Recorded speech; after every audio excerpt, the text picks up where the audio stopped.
It's been a long time coming. Armageddon's Blade campaign's Deathless. So what's been the holdup? They are simply just a lot harder to do Deathless compared to the restoration of Arathia ones, meaning mapping them out takes time. I'm not even sure all of them are possible to do Deathless, but I'll do my very best. First up, Dragonslayer. Why is this first up? I simply started playing it a while back and found it to be quite interesting to figure out. The Dragonslayer campaign is a 4-part campaign, where we take out each of the exotic dragons introduced with Armageddon's Blade expansion. One type in each part. We play as Dracon in all 4 scenarios, and his primary and secondary skills carry over, as well as his spells. He doesn't quite seem like the biggest dragon fan in the world. Let's listen in as to why he wants to slay them all. I have had it with these motherfucking Drakes. on this motherfucking Game. Everybody strap in. About the Play Heroes of Might and Magic. Thank you, Dracon. Let's just get into it. The rules are on screen at the moment, but the short version is no losing units, including no dismissing units or no dismissing heroes, and war machines count as units as well. To do this Deathless, there are 2 different aspects which are important. Solving the fights, obviously, but also the overarching strategy. How to even be in a position to do the fights Deathless. There are several things we need. Without spoiling too much, Resurrection will be the most important spell in this campaign, and will probably be a bit overused. But I can't just get this spell and be done with it. I need enough spell power to resurrect a meaningful amount of army. I need enough defense to not lose a greater amount of army than I can resurrect. And I need enough spell points to actually be able to cast all the spells I need without running out. Meaning I need knowledge. Which means I need to pick up all the permanent stats I possibly can from each scenario. My priority, if I can choose, is defense over attack and knowledge over spell power. I haven't done the math on what is the most optimal ratio of knowledge to spell power, but getting a lot of knowledge is, at least, very safe. As for the secondary skills, I'll discuss them as they show up. Remember to like, comment and subscribe, or maybe even become a channel member. DE. The first scenario is Crystal Dragons. The win condition in this scenario is to take out the Crystal Dragons at the end of the maze-like map within 2 months. Seems fairly straightforward. The starting bonus choice is between 5 Nagas, 3 Titans and an Earth Tome. The 5 Nagas are incredibly bad compared to the other choices, so they're just automatically ruled out.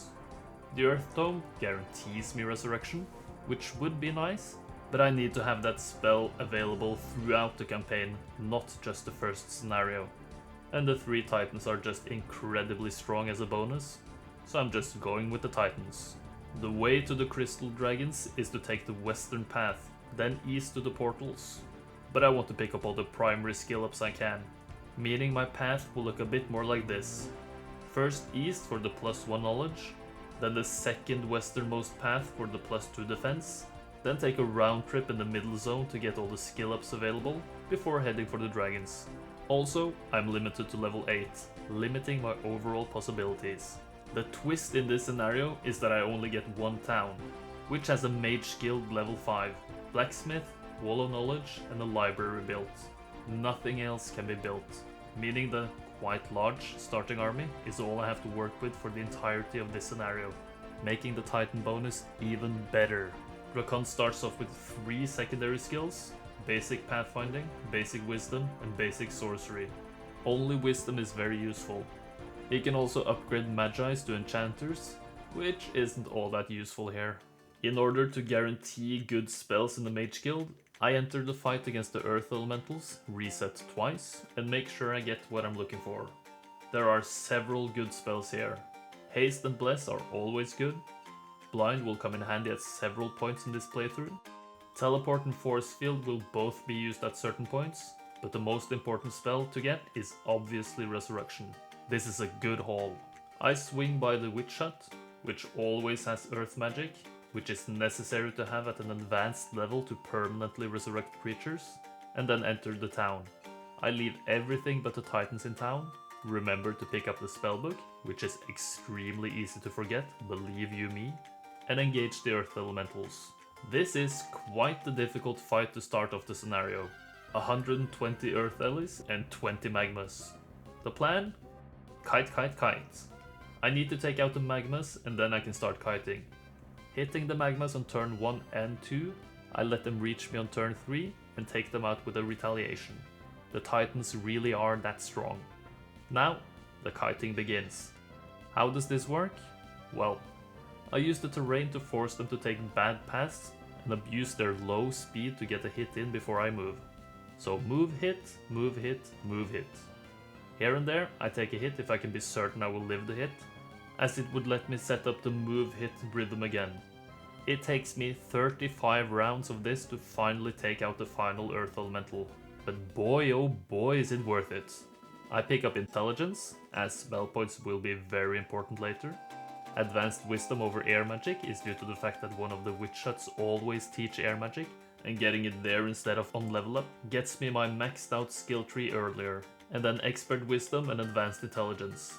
And then I screw up movement before picking up the Equestrian's Gloves. I am big dum dum. But in order to get them, I need to fight more. 55 gold golems. Yay! The strategy is essentially the same, but these golems have one higher speed than the Earth Ellis. I move into the corner and start the move-hit rhythm, but since these are a bit faster, I take more hits, making me have to use haste to keep up kiting. I also make sure to use the terrain to split up the golems, making me take way fewer hits than I otherwise would. All in all, this fight is quite easy, and it only takes me a measly 14 rounds. I pick up Advanced Pathfinding and the gloves, restore spell points at the magic well, there are lots of them spread around the map, and get the +1 knowledge. Heading for the second westernmost path, I pick up basic air magic, which is definitely less useful than earth magic, but it will still let me dimension door more in scenario 2, make a couple of damage spells better and cheaper, as well as making haste stronger. So, not bad. Lightning Bolt, for instance, which is extra useful against the air and storm elementals, is affected by air magic.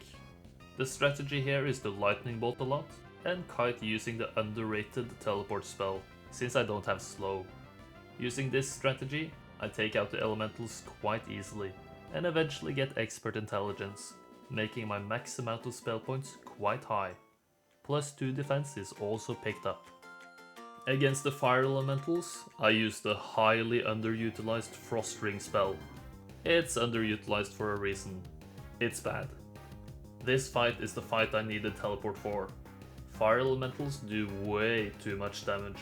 They don't take double damage from Lightning Bolt, and are just fast enough to be basically impossible to kite without teleport. 138 spell points and lots of teleporting later, the fight win is mine. Phew! After taking out some more fire allies, I pick up the Black Shard of the Dead Knight and continue on. All permastats are picked up along the road as well. The entrance to the middle zone is guarded by an assortment of elementals, and I use a combination of the previous strategies in this fight. A combination of teleport, lightning bolt on the air allies, and general kiting. A spell point intensive strategy, but it works, and there are a million magic wells around the map to restore spell points on. Skipping the easy round trip around the middle zone, I realize I forgot to swing by the town with my expert wisdom, so I don't even have resurrection. But after this detour, I set my sights on the crystal dragons. Another garrison fight, but this one is won by auto combat, so I'm just curious to see how it did it. By standing still. Well done, Otto. Nice strats, bro. The portals are guarded by 70 diamond golems. Spoiler, I kite them with teleport using my enormous mana pool. Easy peasy, lemon squeezy. Before entering the correct portal, I pick up the Sword of Hellfire and go through the southeastern portal to get the Spellbinder's hat, which is guarded by 180 obsidian gargoyles. Some lightning bolts and, surprise surprise, teleporting, and this fight is easily done. Forgetting to equip the new sword, I take on the crystal dragons. Final fight. The fight is done on magic planes, which makes all spells be cast at expert level. Handy! The strategy is this. Teleport to the corner, resurrect when low, and then implosion the crap out of the dragons. This is why I picked up the hats. For the implosion. Crystal dragons do have a 20% chance to resist my spellcasts, which is annoying. After using this extremely cowardly strategy for 13 rounds and a few failed implocasts, the dragons are finally slain using only titans and lots of spells. Not bad! Scenario 1 done, and we are perfectly set up for Scenario 2. According to the Heroes Wiki, I should be able to choose between Rust Dragons and Fairy Dragons, but unless I'm super blind or oblivious in some way, I had no choice. So Rust Dragons it is. The win condition in this scenario is to flag all of the mines within 6 months, which are all guarded between few and lots of Rust Dragons. I'm also up against Purple, who start in the northwest, playing as Stronghold. There are several neutral tower towns spread across the map as well. My plan is to go for the westernmost tower town first, flagging whatever mines I can along the way. Why this town first? 3 reasons. After I reset to find the map seed I'm going for, a witch hut will provide me with another secondary skill I need. The close by university will provide the final secondary skill I need, and guarded by a swarm of archmagis is the biggest time saver of this scenario, the Dimension Door Scroll. Additionally, I will build up mage guilds until I get Town Portal, and with both of these spells, my map mobility should be more than good enough to finish this within the time limit. The big question is, how can I beat Rust Dragons with my early army? Well, my surviving army from the fight against the Crystal Dragons transfer over, and I choose the 1 Titan scenario bonus, meaning I have 4 Titans to start out with, making it much easier to do. I don't really have a specific plan of attack when it comes to Purple. Hopefully they don't show up before I've gotten the Dimension Door Scroll. Let's just go for it. I go directly for the fight against the 1 Rust Dragon guarding the sawmill and reset 4 times. This is my seed. Afterwards I go southeast, aiming for the Ogre Club of Havoc and the Gem Pond, guarded by 4 Rust Dragons. As you can see, they are faster, boxing my Titans in. My strategy is to teleport into the top corner and be attacked by fewer dragons at a time. Rust Dragons behave very oddly. When I'm in the top corner, they will rarely attack with more than 1 stack at once, making this strategy very spell point efficient, as I can do more damage relative to the damage I'm taking. After retaliating in the corner for a few rounds, I resurrect my Fallen Titans and finish off the final Rust Dragon. This will be my strategy in literally every single fight against them in this scenario. I flag the pond and pick up the club. Serena is hired to go around picking up resources, which will fund my town building alongside the mines of course. Since I will use the same strategy in every fight, I'm not gonna bother showing a lot of these fights. I will just ask you to trust that I'm not losing any Titans. Whenever I face a larger amount of Rust Dragons, I will show that as well, to prove the strategy works then too. On day 7, as I travel west, I swing by the witch hut I mentioned earlier, which teaches me mysticism. Why is this important when I can restore my spell points whenever I want? I will show you later. The next day, I reach the westernmost tower town. I keep building up towards the Cloud Temple in my main, and in the second town, I build towards Mage Guild level 4, hoping for Town Portal. But first, I build a Wall of Knowledge, which I take advantage of on week 2, day 2, before heading out again. The gargoyles in front of the university are auto-combated, and I get some education, learning tactics. Tactics is purely to save spell points, as I can use it to move to the top corner without teleporting, which will also save my Titans HP, as they will be attacked by fewer Rust Dragons at a time, which again translates into fewer resurrection casts, which means I will be saving more spell points, which will, again, be important later, not just against the Rust Dragons. Week 3, day 3, I fight 78 Archmagi and visit the Blue Keymaster's tent, which is necessary to finish this scenario. I build Mage Guild level 4, which actually has 2 important spells, Town Portal, of course, and Anti-Magic. Dracon visits on week 3, day 5, and I can return to my main town to begin recruiting Titans, which would let me take on bigger Rust Dragon fights, finally. But since my gold income is still quite low, I can only recruit one. So instead I start heading north for my third tower town. On the way, I flag every single mine along the road, as well as taking out the Nagi Bank for the gems and gold, so I can then recruit more titans. I know we're skipping around a bit, but without the cuts, this video would be like 3.5 hours long. Anyway, we reached the third tower town on week 4, day 5, and I start exploring around this town a little bit as well. I get extremely unlucky on the first day of the next month, as it is a plague month. I miss out on a few titans, but oh well.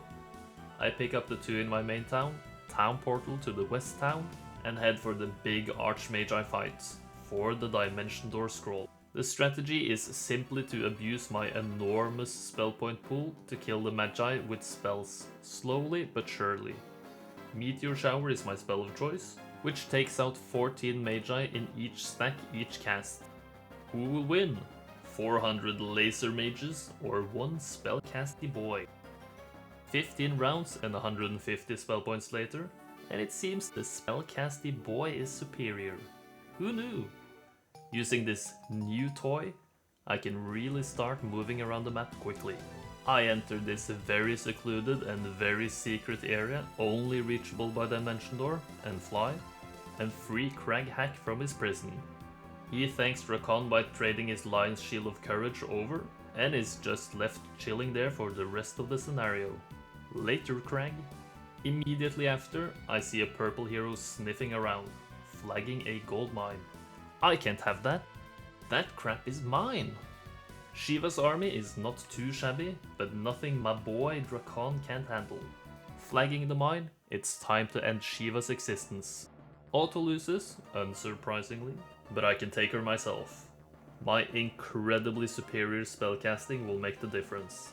I start by meteor showering her orcs and ogres, but I didn't kill as many as I would like. This is the consequence of always taking knowledge over power, I suppose. Instead, I start focusing the closer units, like the rocks, wolf raiders and behemoths. Shiva does a lot of damage, but not nearly enough. She only manages to kill 1 titan in total, which is resurrected. And after finally taking out her final orcs, I'm rewarded with some really nice artifacts. Both Equestrian's gloves and boots of speed. That's incredible. Map mobility for days. Shackles of War as well is really nice, as it prevents any enemy hero from fleeing, always securing me their artifacts if I win. From here, I start using View Air to get a feel for where Purple's heroes are. If I can take out Purple, I don't really have anything to worry about. They are mostly annoying at this point, as I suspect Shiva was their main hero.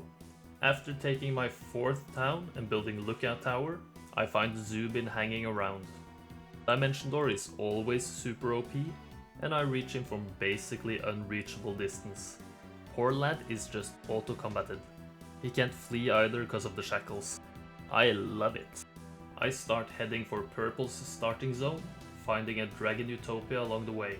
Unfortunately, it's the smallest one, and the fight is really quite straightforward. Even though I only have 7 titans, I can still quite easily take out this minimum Utopia, using only a minimal amount of spellcasting. And I get an absolutely incredible artifact after finishing, the Sword of Judgment. If I wasn't overpowered before, I certainly am now. Before I make it to Purple's zone, I need to take out some annoying heroes coming onto my side of the map. I rally my available titans before I dimension door towards this next fly I need to swat away. Gurnison has found his way into basically the same spot as I took out Shiva on. As you can probably guess, this is a cakewalk. My spellcasting is just way too strong at this point. 24 spell power and 12 titans just completely outclass this guy. Not much more to it, to be honest. Some of the issue with long maps like this is that at some point you just completely destroy the AI, unfortunately. Which is why I think small maps are more fun. It's usually a bit more even then. Case in point is this fight against Melodia. She is so weak, auto wins with no issue. Almost no fun. Dessa as well, insects compared to my superhuman Dracon. After month 2, week 2, day 3, Jabarcus flees for his life at the mere sight of Dracon. He just lets me take his tower town, before he is taken out with auto combat as well. I TP back to my newest town, before I dimension door to the purple garrison. Finally, I enter purple country. Purple should be relatively weak now that I've taken out 2 of their strongest heroes, but you can never be quite sure with the AI. Stronghold town number 1 is easily taken. All stronghold towns can have halls of Valhalla, which are very nice for my man Dracon. Volkial is next on Auto's menu, and the purple onslaught continues. Town number 2 is more protected, but there's not even a hero defending it, meaning I can take it in 2 rounds using my high damage meteor showers and my extremely strong titans. The only thing that makes this fight takes a little bit longer is the fact that the arrow towers have to fire twice, which is a little bit annoying. Same story with town number 3, some spellcasting and it's easy peasy. I'm just speeding through this, not showing much, because trust me, there really isn't much to show. On day 6 the same week, I find the final purple town, defended by Moandor first, who is just smacked away, and Gunnar hiding in town.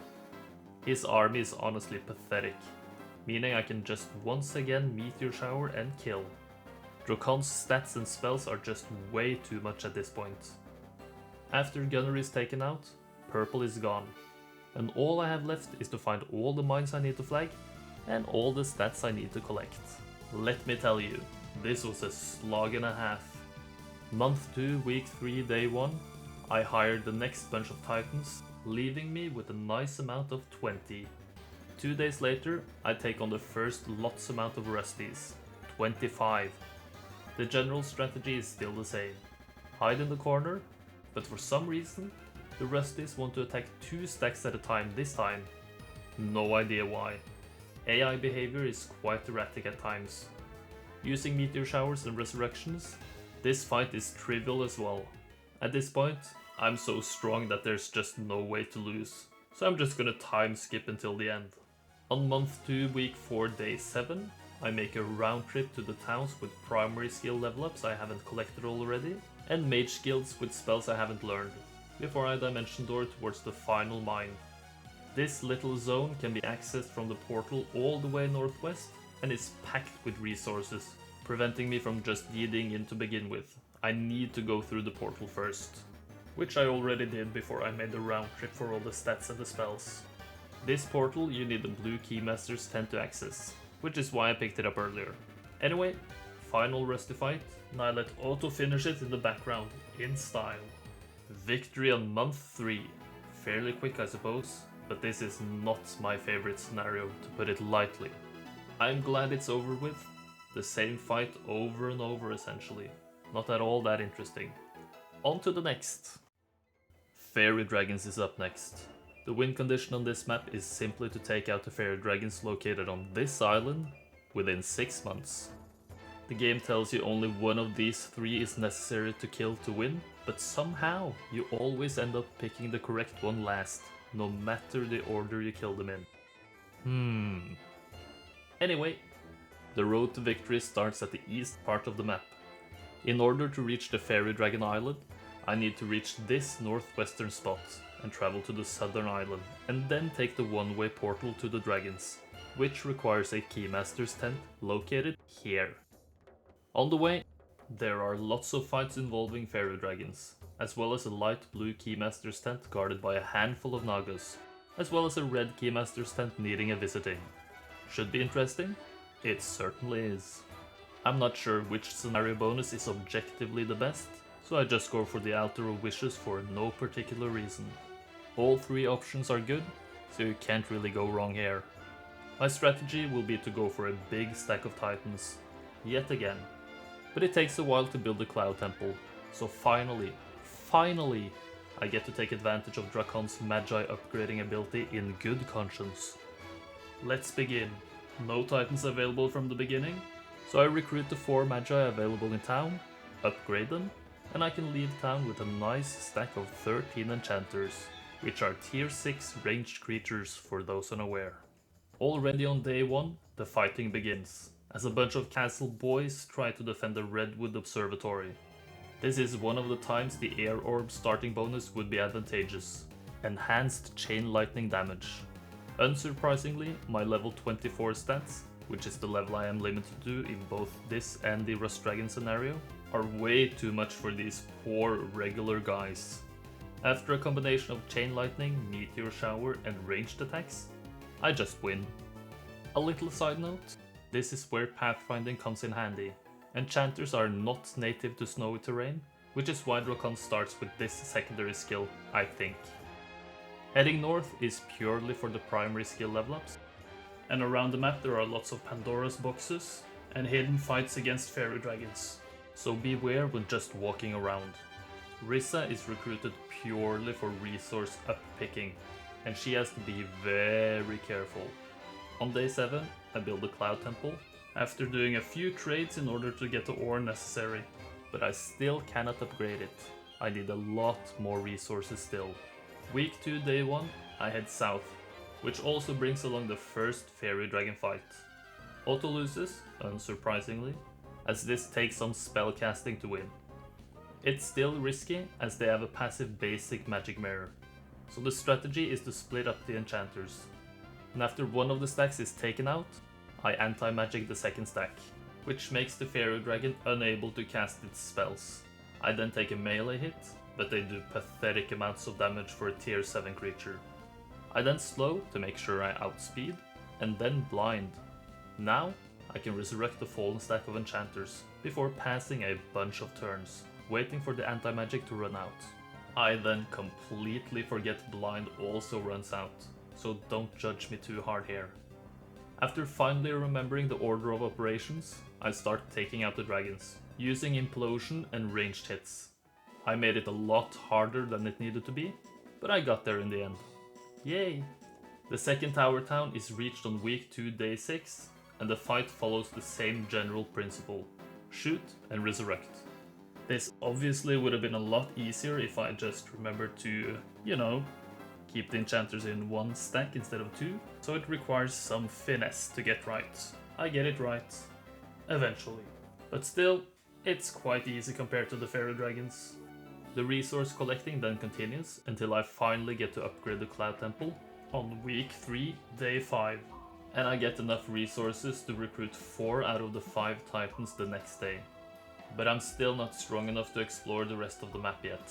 A little bit of a time skip until month 2, week 1, day 2, as I've built a second Cloud Temple and getting the rest of the titans in my main, leaving me with 11 titans in total. This should be enough to go for the third tower town.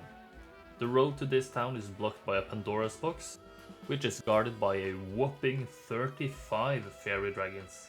Now, the challenge really begins. The strategy is the same basic one as earlier.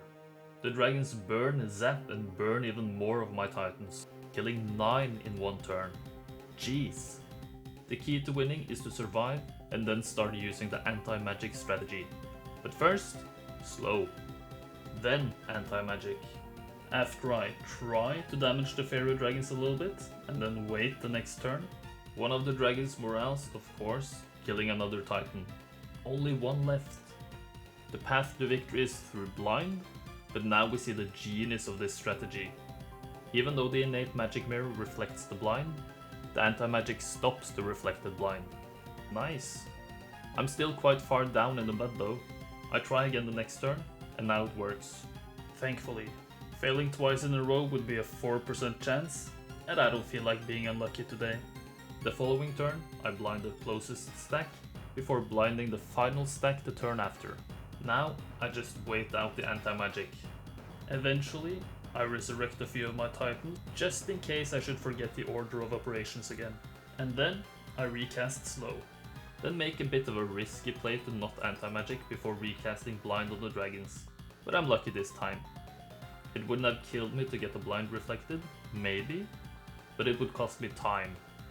Now, as I resurrect all my titans, I can start focusing down the dragons. Implosion and strong hits let me take them out, one stack at a time.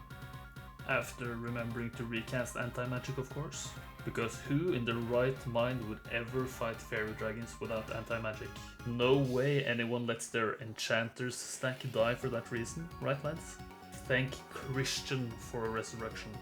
This strategy will be my strategy for all the big fairy dragon fights, but as the fights are all quite long, I hope you understand I won't show all of them, as it would take way too long. This path takes me to the third tower town, which is guarded by some dragons and gargoyles for some reason. They are made quick work of, and I'm finally a proud 3 homeowner. Nothing interesting is happening for a while, and this scenario is extremely long, so I just time skip here and there. I begin exploring towards the middle zone, flagging a cloud temple along the way, which will eventually be Riss's home. I explore all the way down to the Nagas guarding the Keymaster's tent, but this fight is way too big to do now. Sparing you all the weeks I waited to get more titans, I eventually take on the Nagas on month 4, week 3, day 3, with 89 titans. This should be enough. Alright, so this fight is against 3500 Nagas. No problem, right? I have some aces up my sleeve. This fight is definitely doable with fewer titans, as long as you bring an ammo cart, but I'd rather have the bigger stack of titans. So what am I doing here? Well, the Nagas can't hurt me if they can't reach me, so obviously I slow them, right? No! I chain lightning a couple of turns, which doesn't really do all that much, but every bit counts. The idea here is to hide behind force fields, which also has room for the ammo cart if you place the force field correctly. The only limiting factor when you don't bring an ammo cart, like I didn't do, is that you will eventually run out of shots. Then you're in trouble. So can I beat 3500 Nagas with only 24 shots? It would, of course, have been easier if I remembered to bless earlier, but I got there eventually.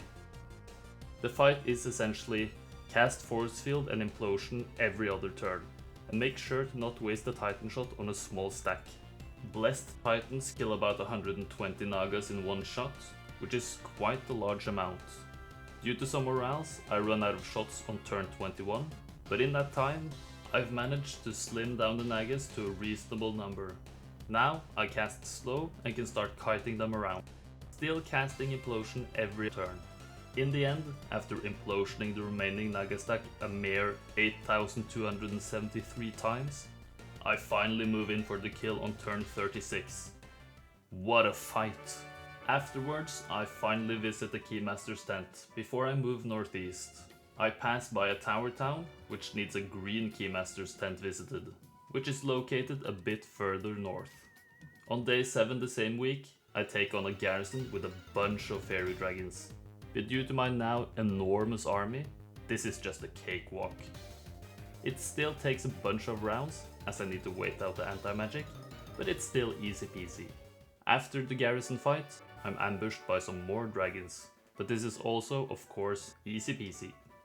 Dangerously low on spell points though, so I replenish on a magic well before moving further in. Passing the light blue border guard, I see a bunch of traps.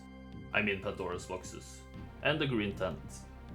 I skillfully avoid the traps and just go for the tent, before eventually reaching the 4th tower town, which is also, just of course, easily taken. The red tent next to it is also needed to progress further. Rallying up the available titans, which aren't all that many due to the plague month you might have noticed, but it still takes my total up to a nice and mighty 98. I then move all the way north, and I start the final stretch. A bunch of dragons guard some boots of speed, but due to my now even more enormous army strength, this is a breeze. It's kinda nice to see such a wide and diverse range of dragons working together for a common goal, to take me down. Fruitlessly, of course. After the fight, I pick up some Naga Queens I brought to the closest town, as they will be necessary quite soon. Moving through the terrain, I reach a quest card which requires 10 titans and 20 Naga Queens. I guess you can argue I lost some units there, but I can't really do the campaign without passing through here, so you'll just have to kinda just accept this. My now 88 titans are ambushed by more fairy dragons, but I guess you can figure out how this fight is gonna go. Anti-magic, blind, and resurrect. This is the way to victory. That's a pretty good shot, kid. Now how about aiming at the enemy? Afterwards, another town, another easy fight win. I rally even more titans before I skillfully forget to visit the dark blue Keymaster's tent. And then I head out to sea. Nice one. When I reach the dark blue border guard, I even tried to pass it twice before realizing my genius. So I used this opportunity to recruit even more titans, and recruit a random hero whose only job is to visit the tent. High level gameplay there. After passing the guard, I met with 3,500 Naga Queens this time. Yikes!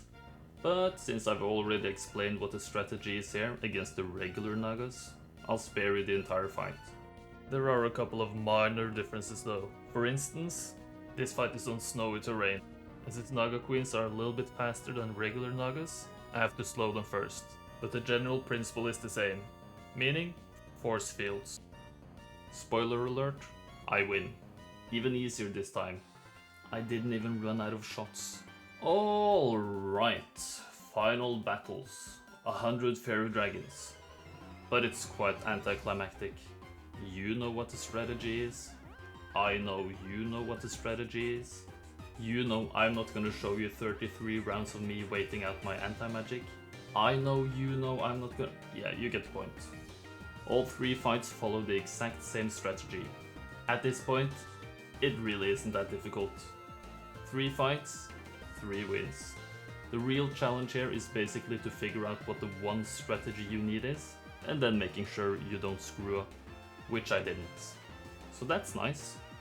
The final fairy fight takes a bit longer as I defended on turn 1, instead of casting anti-magic. The C and D buttons are just too close on the keyboard for my taste. But I did it! I beat the fearsome beasts and claimed my victory. The final scenario is upon us. This has been a really long one. The final scenario. Azure Dragons. Within 6 months, I need to take out the one Azure Dragon hidden at the end of the long winding path, guarded by thousands of dragons of varying types. I get my little starting zone with a few tower towns, which are all fully built up. No ways to upgrade them even more. So the strategy is to get all the towns, get a bunch of titans, and set out beyond the garrison. Should be easy, considering how easily I ended up taking out all the big fights in the previous scenario, right? Well, there's a catch. And that catch is quite big. There is no way to replenish spell points. No magic wells, no mage guilds in any towns, no other external ways to replenish them. This is why I got intelligence, so I have a bigger mana pool. This is why I got mysticism, so I can get a bigger passive spell point regeneration. And this is why, after I pick up the 2 Titan scenario bonus, which is easily the best one, I head straight for the close by garrison fight and reset 8 times. The Artifact Merchant. Do you see the 2 artifacts on the top row? When I buy these, I regenerate 5 spell points each day. These 2 plus mysticism equals 9 spell points in total each day. Let's hope it's enough for all of the fights I will be doing. In town, there are 10 giants, but I can't upgrade them as I don't have the resources yet. I venture out with both the titans and the enchanters in order to make the early fights easier. First up is a Naga Bank, which is to fund the giant upgrading process. And then I just flag a sawmill before heading back to town. On day 3, I've gotten enough to upgrade 5 of the giants, so with my now 7 titans, I head for the little secluded area guarded by the neutral garrison. With every fight comes a bit of a risk. If I use too many spell points over time, I will eventually not have enough to keep casting Resurrection, so I need to not waste too many spell points. I make a bit of a risk-reward calculation and come to the conclusion that casting a few implosions will not strain my mana pool too much, as I would instead need to cast more Resurrections. But at the end of the fight, I've used almost 160 spell points, and I can't do that every fight. Meanwhile, Genova is recruited, whose only job is to collect resources. This little area is very important. There are 2 gold mines, which will fund my Titan recruitments, a Cloud Temple, which will increase my Titan production, Equestrian's Gloves, which are always amazing, and the purple Keymaster's tent, which is necessary to enter the long path for the Azure Dragons. After flagging both of the mines and the Cloud Temple, I town portal back. Don't worry, Genova visits the tent. I upgrade some more giants and begin the journey to capture the neutral towns. On day 7, I reach the first town, which is quite well guarded. The strategy is to use Chain Lightning to take out big parts of the army, using the Titan's stats to dish out some nice damage, before resurrecting at the end, which obviously works quite well. I realize that I'm not showing as much of the fights as I probably could have done, as this is a deathless run, but there are no real strategic choices being made here. I'm basically starting this scenario as a late game hero, so it's not that difficult. I also make sure to hire a second resource collecting hero, Solmir, before I start making my way over to the third town. Same strategy in this fight, area of effect spells, dishing out the damage with the Titans, and resurrecting at the end. GGEZ. Afterwards, I rally a bunch of the available Titans, which takes my tally up to 20, but I still cannot recruit them all. On week 3, day 3, I flag the second and the final Cloud Temple in this zone, and slowly move towards this zone's fourth and final tower town, which is way more heavily guarded than the previous 2 towns. It only takes me 2 days to reach, and I pick up +2 defense on the way as well. 60 Naga Queens is quite the amount so early, but thanks to my spellcasting abilities, this isn't all that difficult. The annoying part is that I brought the giant from the Cloud Temple, which means I have to spend some spell points to resurrect it, which could cost me dearly. The next week, on week 4 day 2, I consider myself satisfied with my starting zone exploitation and recruit all the Titans I have available. Just kidding, I can never afford all of them. After trading away every resource but the gens, I have one single Titan left to recruit, but he'll just have to wait for later. It's time to leave! The road to the Azures requires no prior map knowledge, to be honest. Just follow the road. I try not to be distracted by all the resources laying around, as I want to make meaningful progress fast. The first big fight of this gauntlet of a road is against green dragons. 150 of them. But truth to be told, they are no match at all for me at this point. This is now all about spell point preservation. Unfortunately, the dragons do enough damage to force me to resurrect twice, which is a bit unlucky. But on we march. Still almost 500 spell points left. Before the next big dragon fight, I pick up the spell Sacrifice, which is a bit ironic, before some red dragons show up, but they are just brushed aside using Force Field this time, which costs me fewer spell points than a resurrection would. We continue. Skipping ahead to month 2, week 3, day 4, I reach another tower town. It isn't all that important, but it also has Cloud Temple built, which means even more Titans for me. But it also lets me check the artifact merchant again, just in case it has the final spell point regeneration artifact, which would let me combine them all into wizards well. It would be kinda cheap to do that, but also a little bit funny. Instead, I buy out the 7 Titans and continue on my merry way. The next important fight is against a horde of black dragons guarding a red Keymaster's tent. I use the move into the corner strategy and cast Shield, which I believe will let me cast fewer resurrection than if I didn't cast it, saving me more spell points. Titans do 50% more damage to black dragons, but the dragons do the same in return, so Shield has extra value. No matter, this fight is easily handled, and the stroll through the snowy wonderland continues. Next up is a throng of black dragons, and surprise surprise, I just do the same thing again. This time, they're guarding the Still Eye of the Dragon artifact, which is necessary to pass through a quest guard later, so remember to get this if it's your first time playing this campaign. Or even the 10th, as I still forgot it a few times when mapping this campaign. On month 3, week 1, day 4, I visit another Keymaster's tent, this time the light blue one, before taking on the biggest fight yet. Swarm of gold dragons. This fight might be a real strain on my mana pool. I start by casting Shield, hoping that this would save me some casts of resurrection. The scary part here? I'm not one-shotting the dragons, which means I probably have to retaliate against a small stack of dragons every turn, which makes my Titan swings quite damage inefficient. So I try to hit the biggest stack next to me every turn, maximizing my damage, hopefully. Due to my 36 spell power, I resurrect about 6.5 titans every cast. So every time my titan count drops a little bit too low, I cast a resurrection, in order, again, to maximize my damage. After the fight, I still have a massive 555 spell points left, so I'd say the strategy is working. Afterwards, I take the final tower town of this map after using the usual sieging strategy. That means chain lightning the crap out of them, if you missed that part earlier. Victory is so close I can almost taste it. I take the round trip to all the towns, recruiting every single giant and titan I can, spending about 550,000 gold, taking my titan stack up to 180. This is an insanely strong army. The final stretch is up. I'm so close to being the ultimate Dragon Slayer.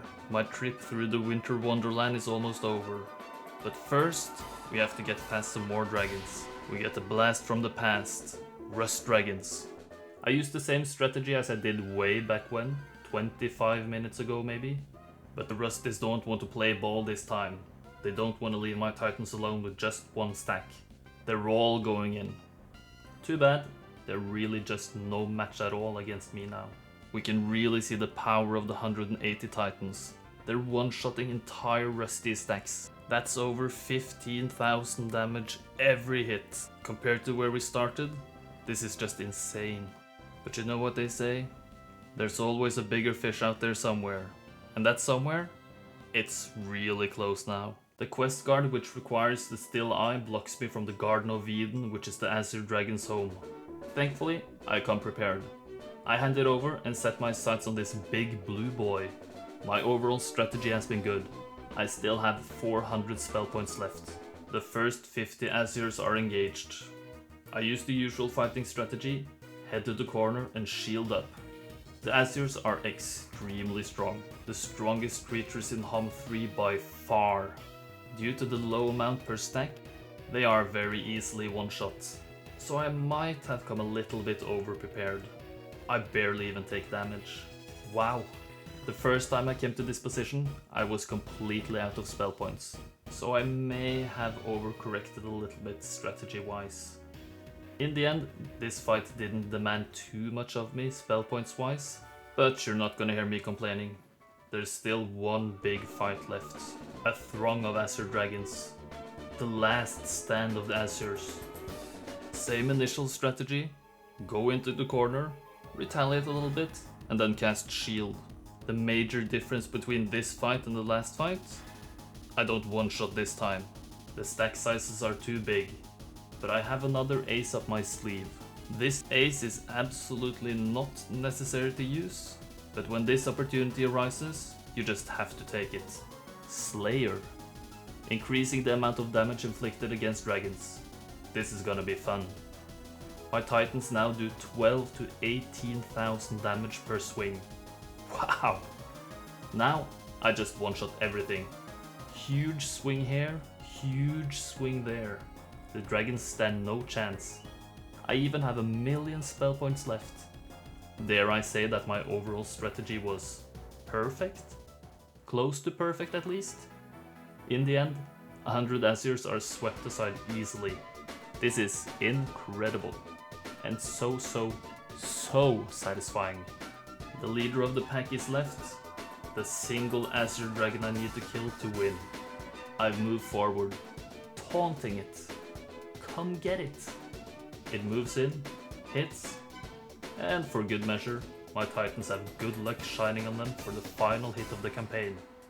What a journey. I have completed my quest to kill all the fearsome beasts in the land. Dracon greater than Dragon. The final scenario was my beast I needed to kill, but we did it. Me and Dracon. The total amount of time? 299 days. No idea if that's good or bad, but a new campaign high score by a massive amount. 1560 final score, 600 above my previous best. Whew. I hope you enjoyed watching this beast of a video. This really was a journey. The Armageddon's Blade campaigns are long and way more difficult than the Restoration of Arathia ones, so don't expect these to be coming out at a high pace. So if you enjoyed, I hope you stay for all the future videos I plan on making as well. Feel free to leave a like, comment and subscribe, or maybe even become a channel member. Anyways, I see you next time. Have a might and magically good day. A special thank you to all my channel members: Onufry, Sebastian Kopacz, Retarado Ricardo, Milkman, Matt Age, Seal Oil, Rick Vishaupt, and S. Cubani. I appreciate all of you so much. Thank you again.